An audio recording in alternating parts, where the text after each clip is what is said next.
කාලෙකින් පෙරහැරක් බලපු නැති නිසා ඕන් ඉතින් රයිගමයයි ගම්පොළයයි උදේම හයිවේ එකේම ගියා දෙයියන්ගේ නුවර පෙරහැර බලන්න. ඈබං රයිගමයෝ පෙරහැරක් කිව්වට කෝ බං අලි? අලින්ට ඉතින් මේ දවස්වල අපලයි කියමුකෝ.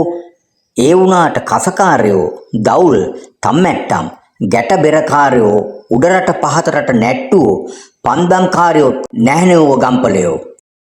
ඒ වුණාට රයිගමයෝ අර බලහංකෝ සෙනකට වඩා කුළු පොළු කඳුළු ගෑස් හමුදාවක් ඉන්නවා නොවැ.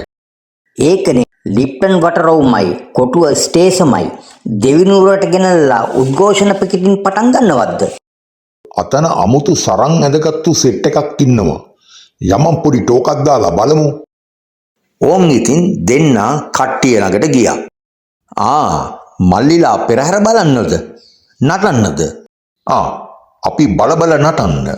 මල්ලිලා උඩ රටින්ද පහත රටින්ද සබරගමුවෙන්ද එහෙමත් නැත්නම් චන්නගෙන්ද රංගනාත කලායතනින්ද සුරබා ගුරුන්නාන්සේගෙන්ද? බම්බුවක් කතා කරනවා. අපි කංජියාගේ බාල දෙහිගේ පද්මේගේ වෙලාසුදාගේ වගේ මර්සියට නටන්න ආපු මේ හතර දිග්භාගයේ පොලෝසොවලින් හත්වලාමයි. ඒ කියන්නේ වෙස් අරගෙන නටනවා. ඔව් කාවඩි. කවුද හැබෑට ගුරුන්නාන්සේ?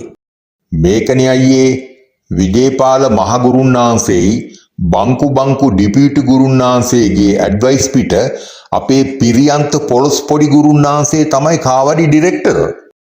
යකඩෝ එතුමා කොහොමයි එහෙම ඒවා කරන්නේ?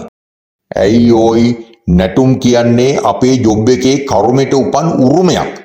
ඒ කිව්වේ මල්ලි ලොකු ගුරුන්නාන්සේලා ලනුව අදින විදියට අපේ ගුරා නටනවා. පොර අදින විදියට අපි රට වටේම නටනවා. ඒකටත් ඉතින් හොඳ පළපුරුද්දක් තියෙන්න ඕනේ නේ මල්ලි. ඇයි අයියේ අපේ ලොක්කන්ට ඒකට වේල් එක්ස්පීරියන්ස් නොවෑ. කොටින්ම හිටපු පූජී ලොක්කා නුවර පෙරහැරේ නැටුවේ ඒකනේ. ඉතින් මල්ලි කට්ටියම ඔය මොනවයි බොන්නේ? කංජි සව් කංජි. අනේ දේවාලෙන් වෙන්නේ නැති නේද? නැහැ පානි එවපුවා. කෝ ටිකක් බීලා බලමු. ඈක්කා මේ මොනාද මල්ලි?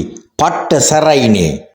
හරි අයියේ ෆොරිජින් බඩු වලට කංජි කලවම් කරලා. අප්පා අරමක්කටයි. එතකොට තමයි අයියේ බතික් සරම කරටාරන් හොඳ හරුප දෙක තුනක් කියා ආතල් එකේ හුලං වැඩි කාවඩි නටන්න පුළුවන්. ඒ මොකෝ මල්ලි? ඒකට කියන්නේ අයියේ සද්දාව බතික් සරමුවේ ගලනවා කියලා. එහෙම කියපු පොලොස් මල්ලිලා මැදට ගියා කාවඩි නටන්න.